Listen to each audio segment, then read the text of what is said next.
Plays like that. If this team wants to advance past the second round. The NBA playoffs continue Thursday on ESPN. Conference semifinals presented by Wells Fargo. The 1-2. Dixon pokes it to right. Soler drifting back. Doesn't have enough legs. We're going home! Brandon Dixon wins it for the Tigers! That one's hit well and deep. And this one is gone. Walk it off, Pirates! Starling Marte is the star today. Renfroe to left field. High, deep, and a grand slam to walk it off. Hunter Renfroe is today's Padres hero. Not one, but 5 grand slams hit on Sunday. That was the most on a single day since June 3rd, 2017. And on that day, there were 7. In Christian Yelich's first start back from a sore back, he hit his longest home run of the season, a 440-foot bomb off Jason Vargas in the 3rd inning. He currently leads all of Major League Baseball with 15 home runs. And the Reds on Sunday became the first team since the Dodgers back in 2007 hit back-to-back home runs on 3 consecutive pitches.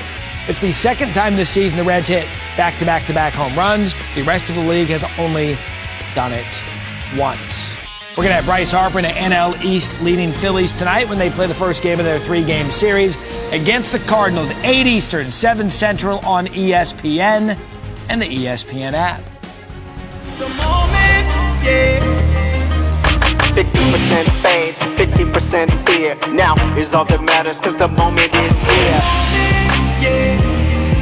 The moment, whoa, whoa. This is your moment. Let's talk some Cowboys. All right, last season, Dak Prescott led the boys to the NFC East title by cutting down on his interceptions. He was, however, sacked more than any quarterback in the NFL besides Deshaun Watson. Now, behind him, Ezekiel Elliott led the league in rushing, earning a second Pro Bowl appearance, but he found the end zone only 6 times in 15 games. He was held to 47 yards in that playoff loss to the Rams. And Amari Cooper, as you know, joining the Cowboys early in the season, making a big impact. He had 3 games with at least 8 interceptions, earned his 3rd Pro Bowl appearance. All of which brings us to Adam Schefter. Great to be with you, talking football on a Monday. So Stephen Jones has come out and he said there's no timetable for signing Zeke Elliott. A month ago, the Cowboys inked DeMarcus Lawrence to a 5-year, $105 million contract. So what are their priorities now? Well, think about how many players they have to re-sign. Dak, Zeke Elliott, Byron Smith, Jalen Smith, Amari Cooper. There are a lot of players that are going to cost a lot of money. But their next priority is Dak Prescott. He's going into the last year of his contract. He's a quarterback.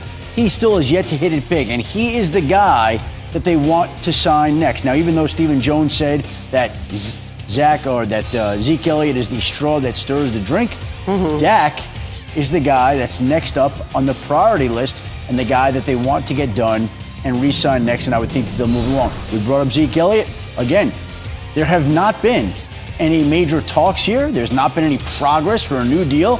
He's got this year, and he's got the option year. He was a first-round pick, so he gets the extra year. Right. So Dallas has the leverage right now with the 2 years left in his contract. So, yes, they do want to re-sign Zeke, and, yes, they'll plan on getting that done at some point in time.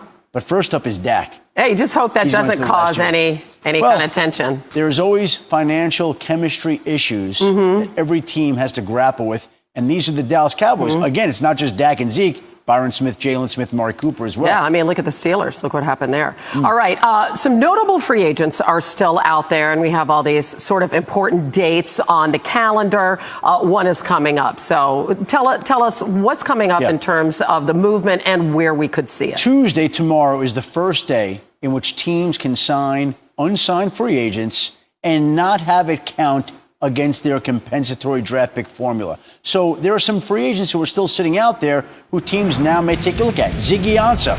Think about it. He's already visited Buffalo. He's visited Baltimore. He's visited Seattle. Those are the 3 teams to watch here. He's coming off a shoulder injury. Teams are monitoring that. But now when we get to this date and he's got to sign a deal for, let's just say, $10 million a year, it'll be more attractive that it won't cost a team a compensatory draft pick if it signs him. And Ndamukong Suh also still out there. He has not had any visits, Hannah. Whereas Ezekiel Ansah has visited 3 teams. Do you find that surprising? Suh has yet to take a visit anywhere. Look, I think teams are a little bit wary about what it might cost. They're a little bit wary of his production.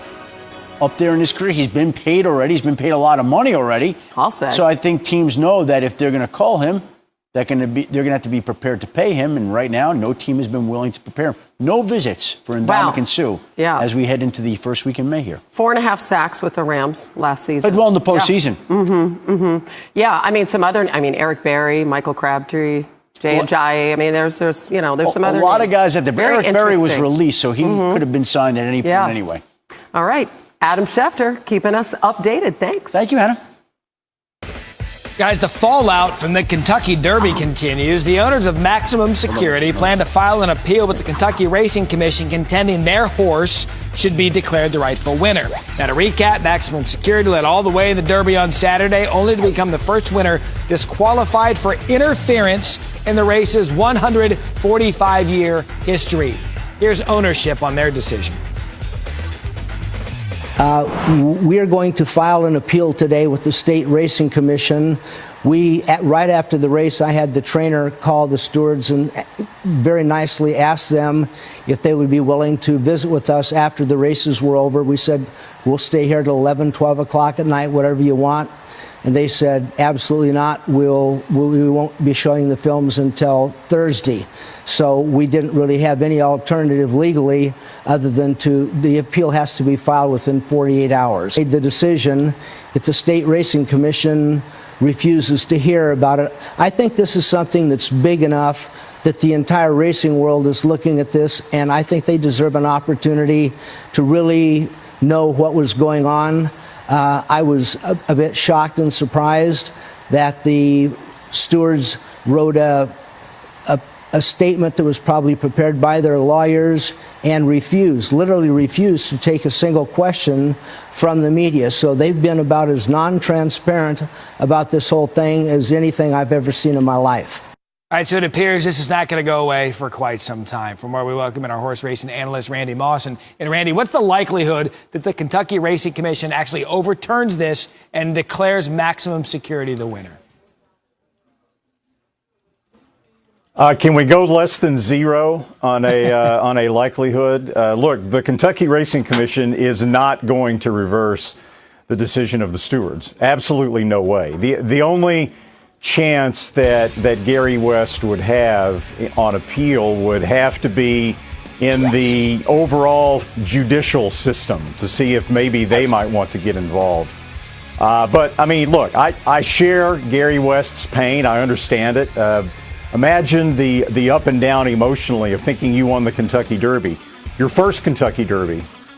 And this is a guy that spent a fortune in the sport. There are few, if any, owners that deserve a Derby win more than Gary West. And then to have it taken away by the stewards, it had to be a crushing blow. So I can understand how he feels. And by the way, as far as the transparency is concerned from the stewards, he's absolutely right about that. They did not handle it well at all in the aftermath in terms of, not taking questions. Administratively, they could have done a lot better job. In the end, though, I think they probably made the right decision. Yeah, and look, you're talking about it in the post-press conference, they were talking about why they made the decision. They didn't allow the media to follow up with any questions. You had touched on it there a second ago about them making the right decision. Opinions on this range far and wide. At the end of the day, why do you believe that this was the correct decision? You're right that they range far and wide. There are people whose opinions I respect greatly who believe that Maximum Security's number should have been left up and he should have been declared the winner. Look, when the stewards look at situations like this, they look at it through two basic points. Number one, and they're in no necessary order of importance. Number one, did it impact the outcome of the race? And number two, how significant was the interference? Now, there's absolutely no doubt, really, for any logical handicapper, race watcher would watch the Kentucky Derby. There's no doubt that it had no impact on the outcome of the race. Maximum Security was the best horse. The horses that he interfered with, primarily War of Will, but also Long Range Toddy, were almost certainly not going to win the race. So from that standpoint, that's the justification some people are using for leaving the number up. But the more replays that we saw, and the one that's really out there right now that's getting all the attention, is the close-up head-on replay where War of Will's front legs almost become entangled with Maximum Security's hind legs. When you see that video, you realize that we were basically in a 50-50 type situation where there could have been carnage on the racetrack.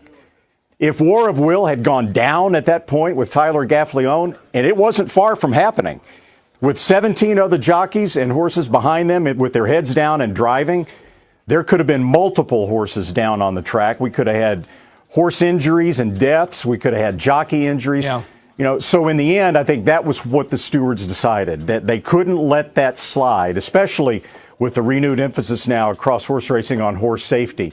And that's why I can't complain and I can't disagree with what they did. And that there wasn't carnage was remarkable based on some of the replays we saw. Other news around this, owners of Maximum Security already saying that their horse will not race in the Preakness on May 18th. Randy Moss, much more from him today throughout ESPN. He'll be on OTL at the top of the hour.